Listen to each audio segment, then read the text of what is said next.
ਵਾਹਿਗੁਰੂ ਜੀ ਕਾ ਖਾਲਸਾ ਸ਼੍ਰੀ ਵਾਹਿਗੁਰੂ ਜੀ ਕੀ ਫਤਿਹ। ਸਾਖੀ ਭਾਈ ਮਰਦਾਨਾ ਜੀ ਨੂੰ ਸਿੱਖਿਆ। ਕਦੇ ਵੀ ਲਾਲਚ ਵਿੱਚ ਨਹੀਂ ਪੈਣਾ ਚਾਹੀਦਾ। ਜਿੰਨੀ ਚਾਦਰ ਹੋਵੇ ਉਨੇ ਹੀ ਪੈਰ ਪਸਾਰਨੇ ਚਾਹੀਦੇ ਹਨ। ਆਪਣੇ ਜੀਵਨ ਵਿੱਚ ਸੰਤੁਸ਼ਟਤਾ ਲਿਆਵੋ। ਜੇਕਰ ਤੁਸੀਂ ਸੰਤੁਸ਼ਟ ਨਹੀਂ ਹੋ ਤਾਂ ਤੁਸੀਂ ਇਹੀ ਸੋਚੋਗੇ ਕਿ ਹੋਰ ਮਿਲ ਜਾਵੇ। ਜ਼ਿਆਦਾ ਲਾਲਚ ਜ਼ਿਆਦਾ ਦੁੱਖਾਂ ਦਾ ਕਾਰਨ ਵੀ ਬਣ ਜਾਂਦਾ ਹੈ।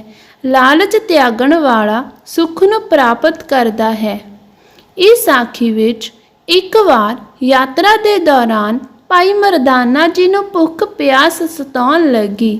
ਉਹਨਾਂ ਨੇ ਗੁਰੂ ਜੀ ਵੱਲੋਂ ਬੇਨਤੀ ਕੀਤੀ ਕਿ ਮੈਨੂੰ ਕਿਸੇ ਨਿਕਟਵਰਤੀ ਪਿੰਡ ਵੱਲੋਂ ਭੋਜਨ ਕਰਨ ਦੀ ਆਗਿਆ ਦਿਓ।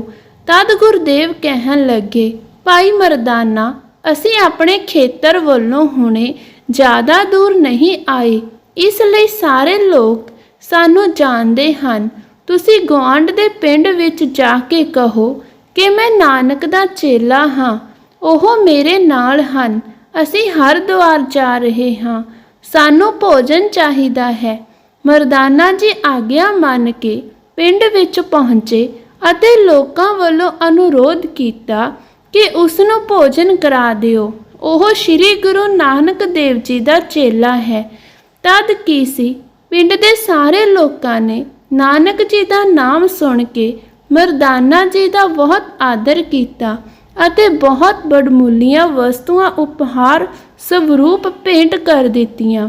ਇਹ ਸਭ ਵਸਤੂਆਂ ਅਤੇ ਵਸਤਰ ਇਕੱਠੇ ਕਰ ਇੱਕ ਭਾਰੀ ਬੋਝ ਦੇ ਰੂਪ ਵਿੱਚ ਚੁੱਕ ਕੇ ਮਰਦਾਨਾ ਜੀ ਗੁਰਦੇਵ ਦੇ ਕੋਲ ਪਹੁੰਚੇ ਅਤੇ ਕਹਿਣ ਲੱਗੇ, ਤੁਹਾਡੇ ਆਦੇਸ਼ ਅਨੁਸਾਰ ਜਦੋਂ ਮੈਂ ਇੱਕ ਪਿੰਡ ਵਿੱਚ ਪਹੁੰਚਿਆ ਤਾਂ ਤੁਹਾਡਾ ਨਾਮ ਸੁਣ ਕੇ ਲੋਕਾਂ ਨੇ ਖੁਸ਼ ਹੋ ਕੇ ਮੇਰਾ ਬਹੁਤ ਆਤਿਥੀ ਆਦਰ ਕੀਤਾ ਅਤੇ ਇਹ ਵਸਤੂਆਂ ਤੁਹਾਨੂੰ ਭੇਜੀਆਂ ਹਨ।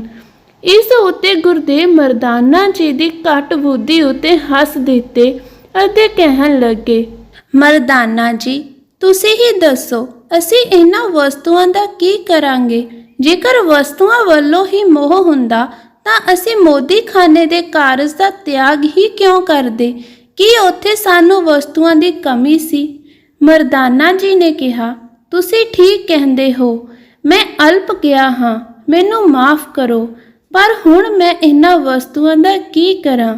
ਨਾਨਕ ਜੀ ਨੇ ਕਿਹਾ, ਇਹ ਵਸਤੂਆਂ ਇੱਥੇ ਹੀ ਤਿਆਗ ਦਿਓ। ਮਰਦਾਨਾ ਜੀ ਨੇ ਕਿਹਾ, ਉਹ ਤਾਂ ਠੀਕ ਹੈ, ਪਰ ਇਹ ਸਾਹਸ ਮੇਰੇ ਵਿੱਚ ਨਹੀਂ ਹੈ ਕਿ ਮੈਂ ਇਸ ਅਮੁੱਲ ਪਿਆਰ ਭਰੇ ਤੋਹਫਿਆਂ ਨੂੰ ਇੱਥੇ ਸੁੱਟ ਦੇਵਾਂ। ਗੁਰੂ ਨਾਨਕ ਜੀ ਕਹਿਣ ਲੱਗੇ, ਤਾਂ ਠੀਕ ਹੈ, ਜੋ ਤੁਹਾਡੀ ਇੱਛਾ ਹੈ ਕਰੋ, ਪਰ ਸਾਨੂੰ ਤਾਂ ਅੱਗੇ ਆਪਣੀ ਮੰਜ਼ਿਲ ਦੇ ਵੱਲ ਵਧਣਾ ਹੈ। ਮਰਦਾਨਾ ਜੀ ਨੇ ਕਿਹਾ, ਠੀਕ ਹੈ, ਮੈਂ ਇਹਨਾਂ ਤੋਹਫਿਆਂ ਦੇ ਬੋਝ ਨੂੰ ਚੁੱਕ ਕੇ ਚੱਲਦਾ ਹਾਂ। ਹੁਣ ਮਰਦਾਨਾ ਜੀ ਗੁਰਦੇਵ ਜੀ ਦੇ ਪਿੱਛੇ ਪਿੱਛੇ ਚੱਲ ਪਈ, ਪਰ ਜਲਦੀ ਹੀ ਥੱਕ ਗਈ, ਜਿਸ ਕਾਰਨ ਗੁਰੂ ਜੀ ਨੂੰ ਰੁਕਣ ਲਈ ਆਵਾਜ਼ਾਂ ਦੇਣ ਲੱਗੇ। ਤਦ ਗੁਰੂ ਜੀ ਨੇ ਕਿਹਾ, ਭਾਈ ਮਰਦਾਨਾ, ਹੁਣ ਵੀ ਸਮਾਂ ਹੈ, ਮਾਇਆ ਦਾ ਮੋਹ ਤਿਆਗੋ, ਇਸ ਨੂੰ ਇੱਥੇ ਸੁੱਟ ਕੇ ਸਰਲਤਾ ਵੱਲੋਂ ਸਾਡੇ ਨਾਲ ਚੱਲੋ। ਪਰ ਮਰਦਾਨਾ ਜੀ ਨੇ ਬੁਝੇ ਮਨ ਵੱਲੋਂ ਕੁਝ ਇੱਕ ਨਿਮਨ ਪੱਧਰ ਦੀਆਂ ਵਸਤੂਆਂ ਉੱਥੇ ਹੀ ਜ਼ਰੂਰਤਮੰਦਾਂ ਨੂੰ ਵੰਡ ਦਿੱਤੀਆਂ, ਪਰ ਕੁਝ ਵਸਤੂਆਂ ਬਚਾ ਕੇ ਫਿਰ ਰੱਖ ਲਈਆਂ। ਹੁਣ ਬੋਝ ਬਹੁਤ ਘੱਟ ਅਤੇ ਕਾਫੀ ਹਲਕਾ ਹੋ ਗਿਆ ਸੀ। ਇਸ ਲਈ ਮਰਦਾਨਾ ਜੀ ਹੁਣ ਸਰਲਤਾ ਵੱਲੋਂ ਗੁਰੂ ਜੀ ਨਾਲ ਚੱਲਣ ਲੱਗੇ, ਪਰ ਕੁਝ ਦੂਰੀ ਉੱਤੇ ਜਾਣ ਦੇ ਬਾਅਦ ਫਿਰ ਉਹੀ ਹਾਲਤ।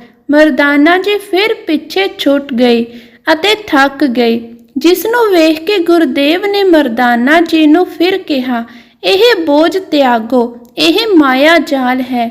ਜਦੋਂ ਤੱਕ ਇਸ ਨੂੰ ਨਹੀਂ ਤਿਆਗੋਗੇ ਤਦ ਤੱਕ ਕਠਿਨਾਈਆਂ ਦਾ ਭਾਰ ਤੁਹਾਡੇ ਸਿਰ ਉੱਤੇ ਪਿਆ ਰਹੇਗਾ ਅਤੇ ਤੁਸੀਂ ਵਿਅਰਥ ਵਿੱਚ ਵਿਆਕੁਲ ਹੁੰਦੇ ਰਹੋਗੇ।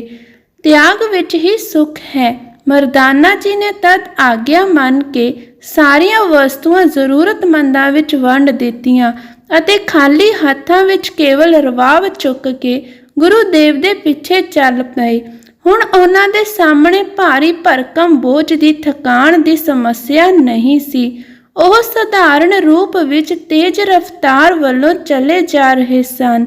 ਗੁਰੂ ਦੇਵ ਨੇ ਉਹਨਾਂ ਨੂੰ ਸਮਝਾਉਂਦੇ ਹੋਏ ਕਿਹਾ, ਮਰਦਾਨੇ, ਵਾਸਤਵ ਵਿੱਚ ਇਹ ਸੰਸਾਰ ਇਸ ਮਾਇਆ ਦਾ ਬੋਝਾ ਸਿਰ ਉੱਤੇ ਬਿਨਾਂ ਕਾਰਨ ਚੁੱਕੇ ਘੁੰਮ ਰਿਹਾ ਹੈ, ਜਿਸ ਦੇ ਨਾਲ ਉਹ ਕਦਮ ਕਦਮ ਉੱਤੇ ਥਕਾਨ ਦੇ ਕਾਰਨ ਵਿਆਕੁਲ ਹੈ, ਪਰ ਮੋਹਵਸ ਉਸ ਦਾ ਤਿਆਗ ਵੀ ਨਹੀਂ ਕਰ ਪਾਉਂਦਾ ਅਤੇ ਜੀਵਨ ਦੇ ਸਫ਼ਰ ਦੀ ਖੁਸ਼ੀ ਵੀ ਨਹੀਂ ਲੈ ਪਾਉਂਦਾ।